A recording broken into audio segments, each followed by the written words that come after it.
City of Manila.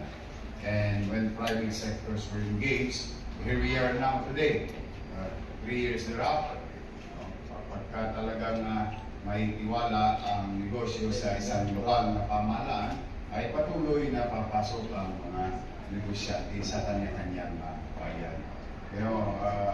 This is also one of the product during the time nang ako'y una ninyong mayor, isa sa mga pinakamalaking pagbabago in terms of policies and rules were introduced during 2019-2022, what you call the ease of doing business, the zoning board, and all other rules that gives equal opportunity.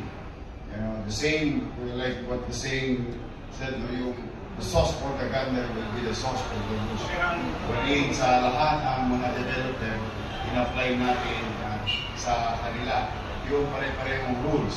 And if there is an ease of doing business to Corporation A, that goes also to Corporation B. And I think you're also familiar that boosted the development of the entire Binondo area. Tingnan niyo, nagbago ang skyline ng Binondo at the time that we introduced this. Then there was a hub. In my absence, things were changed and it stagnated.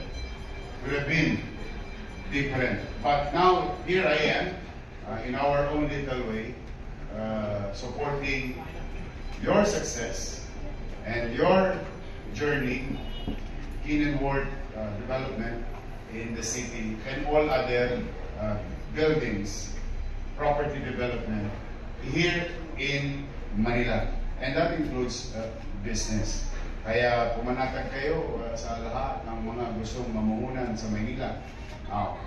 The thing that we introduced that generated from regular 20-30 billion worth of business coming in the city before I became mayor, and it became 123 billion in just 1 year.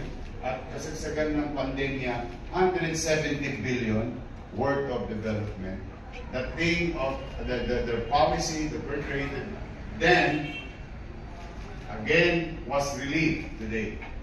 As we speak, since July 1, ibinalik ko yung same rules, and we did it better. Just for the sake of most issues of development, the FAR or the FAR, the floor area ratio. Yan madalas na pinamo-hold up ng mga lokal na pamahalaan.